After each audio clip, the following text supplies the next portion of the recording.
Hello everyone, welcome everybody to our YouTube channel. In this video, I shall discuss with you another requirement update regarding on IFCO यानी Indian farmer fertiliser corporation limited जो कि उसका Paradip unit की तरफ से vacant आया है। ठीक है, आपने स्क्रीन में देख सकते हो Indian farmer fertiliser corporation limited Paradip unit 8 बजे नंबर देख सकते हो यहाँ पे और डेट भी देख लीजिए 2/1/2025। Requirement of act apprenticeship for इको पारादीप यूनिट। आपको मालूम होगा इको का 4-5 यूनिट थे जिसमें पारादीप एक यूनिट है। वो पारादीप यूनिट से जुड़ी कुछ वैकेंसी अप्रेंटिस के लिए, अप्रेंटिस के मतलब आपको शायद मालूम होगा 1 साल का ट्रेनिंग पीरियड होता है। तो उससे जुड़ी एक रिक्वायरमेंट उन्होंने आउट किया है। चलिए डिटेली आपको बताता हूँ। पहले आपको इम्पोर्टेंट डेट देख लीजिए। ऑनलाइन रजिस्ट्रेशन जो कि अप्रेंटिसशिप के लिए आप अप्लाई कर सकते हो या स्टार्ट होगा 4 जनवरी 2025 से शुरू होगा और जो आखिरी डेट है वो है 19। ठीक है, 4 से लेकर 19 के बीच में आप अप्लाई कर लीजिए जो भी इंटरेस्टेड कैंडिडेट हो। आपको कैसे अप्लाई करने का पड़ेगा, ऐसा लिंक आपको देखने को मिल जाएगा। चाहो आप इको का ऑफिशियल वेबसाइट विजिट कर लीजिए या इको युवा एक पोर्टल होता है इको का, वहाँ पे आप विजिट करेंगे तो आपको ऐसा लिंक देखने को मिल जाएगा। आप इस लिंक पर क्लिक करके डायरेक्टली अप्लाई कर पाएंगे। ठीक है, उसके बाद कौन कौन ब्रांच या कौन कौन कैंडिडेट यहाँ पे अप्लाई कर सकते हो। देखिए सिर्फ और सिर्फ ITI वालों के लिए वैकेंसी है। आपने ITI किसी भी ट्रेड में कर रखा हो तो आप एलिजिबल हो अप्लाई करने के लिए। देख लीजिए ITI का कौन कौन का ब्रांच यहाँ पर एलिजिबल है। ITI fitter, ITI machinist, ITI welder, ITI electrician, ITI instrumentation, ITI turner, ITI mechanic motor vehicle, ITI draughtsman mechanic, ITI draughtsman civil, ITI COPA जिसको हम computer operator and programming assistant कहते हैं, और ITI refrigeration SC। बहुत सारे 11 branch यहाँ पे ITI का एलिजिबल है। तो इसी में से आप कोई भी ब्रांच कर रखा तो आपने अप्लाई के लिए एलिजिबल हो। तो मैं तो कहूँगा आप कहीं पर अप्रेंटिस नहीं किया हो, अभी तक फ्रेशर हो, पास आउट हो चुका हो तो ज़रूर अप्रेंटिस कर लीजिए। ठीक है, क्वालिफिकेशन क्या होना चाहिए, वही ITI फ्रॉम एरिको यूनिवर्सिटी या इंस्टीट्यूट जिसमें आप minimum 60% aggregate mark for general and OBC, उसके अलावा 55% मार्क पर SC ST में होना चाहिए आपका क्वालिफिकेशन रेस्पेक्टिव ब्रांच में। और एक कंडीशन लिखा है कौन सा ईयर में आप पास आउट होना जरूरी है, 2020, 21, 2022, 2023, 2024।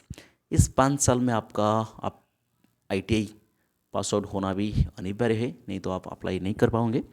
तो इस हिसाब से जो भी बंदा 2020 या 2020 के बाद पास आउट हुआ है रिस्पेक्टिव ITI ट्रेड में वो अप्लाई कर सकते हो। ठीक है, उसके अलावा कुछ और इम्पोर्टेंट उन्होंने लिखा है qualification ITI in branch subject specific above will only consider are eligible. जो भी 11 ब्रांच उन्होंने मेंशन किया है, आप उनमें से कोई एक ब्रांच में ITI किया हो तो आप एलिजिबल हो।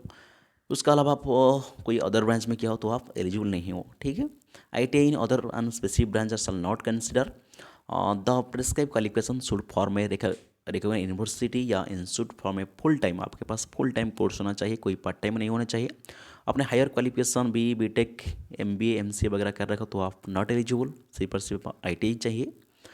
कैंडिडेट होल्डिंग क्वालिफिकेशन रिक्वायर्ड तो पार्ट टाइम, मैंने अभी बताया आपको पार्ट टाइम नहीं होना चाहिए।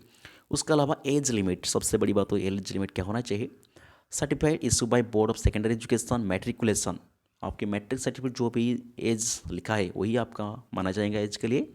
यहाँ पे देख लीजिए मिनिमम आपका 18 साल होना चाहिए और मैक्सिमम 27 साल होना चाहिए ऑन रिजर्व कैंडिडेट के लिए। उसके अलावा आप चाहो तो SC ST OBC से बिलोंग करते हो तो आपके पास 3 साल OBC के लिए, 5 साल SC ST कैंडिडेट के यहाँ पे एज रिलैक्सेशन भी ले सकते हो। स्टाइपेंड देख लीजिए, अप्रेंटिस में आपको स्टाइपेंड दे रखा होता है क्योंकि मैंने पहले बताया आपको अप्रेंटिस का मतलब है कि 1 साल या 12 महीने कह सकते हो, 12 महीने का ट्रेनिंग पीरियड होता है।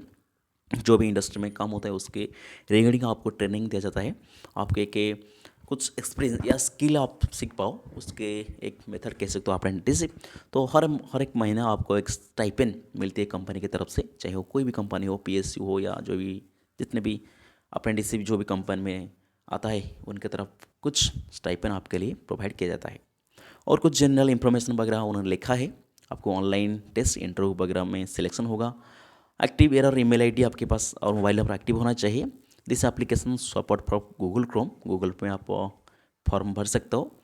फॉर्म भरने से पहले और एक बात, आपको इको युवा या कैसे अप्लाई कर सकते हो, देखिए www.eco.com या www.ecoyuva.in, दोनों वेबसाइट कहीं पर जाएंगे तो डायरेक्टली आपको वही लिंक मिल जाएंगे, जो लिंक आप अप्लाई करेंगे। ठीक है, वही डेट जो भी ITI वगैरह पास आउट हुए हैं तो आपकी 19/1/2025 तक आप ऑनलाइन अप्लाई कर पाओगे। ठीक है, और डिस्क्वालिफिकेशन वगैरह कुछ उन्होंने लिखा है कैसे आप डिस्क्वालिफाई हो सकता है। आपने पहले कभी अप्रेंटिस कर रखा हो तो आप अप्लाई नहीं कर पाओ, दोबारा नहीं कर पाओगे तो आप डिस्क्वालीफाई हो जाओगे। उसके अलावा ये फिर इसी कुछ गलत इन्फॉर्मेशन आप दे दिया तो भी आप डिस्क्वालिफिकेशन हो सकते हैं, और आपने क्राइटेरिया फुलफिल नहीं किया हो तो आप भी रिजेक्शन हो सकता है। ठीक है, बस वही एक था। नीचे देख सकते हो जनरल मैनेजर P&A इको पारादीप यूनिट जगतसिंहपुर उड़ीसा, जो कि उड़ीसा में होता है पारादीप यूनिट। कॉन्टैक्ट नंबर उन्होंने लिखा है, कोई भी क्वेरी हो आप डायरेक्टली भी कॉन्टैक्ट कर सकते हो, कोई दिक्कत नहीं।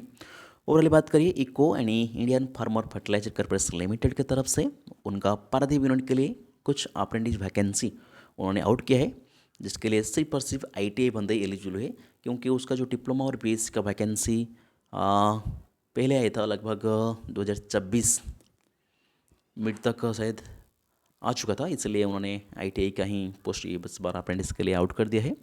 तो जाइए, जो ही बंदा इंटरेस्ट हो, आपने ITI कर रखा हो, मैं तो कहूँगा जरूर अप्लाई कर लीजिए, क्योंकि आपके पास 1 साल के बाद एक एक्सपीरियंस सर्टिफिकेट हो जाएगा, उसको आप आगे जाकर कहीं भी यूज कर सकते हो। और उसके अलावा और एक बात भी बड़ी फ़ायदा होता है अप्रेंटिस करने के, इको के बाद आप इको में अप्रेंटिस कर रहे हो तो आपका इको में नौकरी करने भी चांस ज़्यादा रहता है। तो उसी हिसाब से मैं तो कहूँगा आपके पास कोई भी एक्सपीरियंस सर्टिफिकेट नहीं है, आप कहीं पर अप्रेंटिसशिप नहीं किया हो तो ज़रूर कर लीजिए।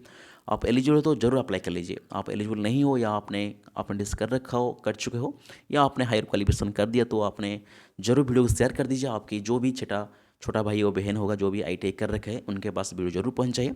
और एक बात, आप ऑल इंडिया में कहीं से भी हो, ऐसा मैटर नहीं है आपने पारादीप से होना पड़ेगा, उड़ीसा से होना पड़ेगा, ऐसा कुछ नहीं। ऑल इंडिया आप कहीं से वीडियो देख रहे हो तो अप्लाई कर सकते हो, ऐसा कोई दिक्कत नहीं।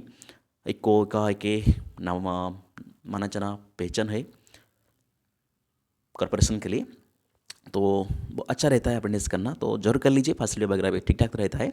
तो लास्टली इतना ही चाहूँगा, जो भी बंदे वीडियो को देख रहे हो आप एलिजिबल हो तो जरूर अप्लाई कर लीजिए। आप एलिजिबल नहीं हो कृपया वीडियो को शेयर कर दीजिए।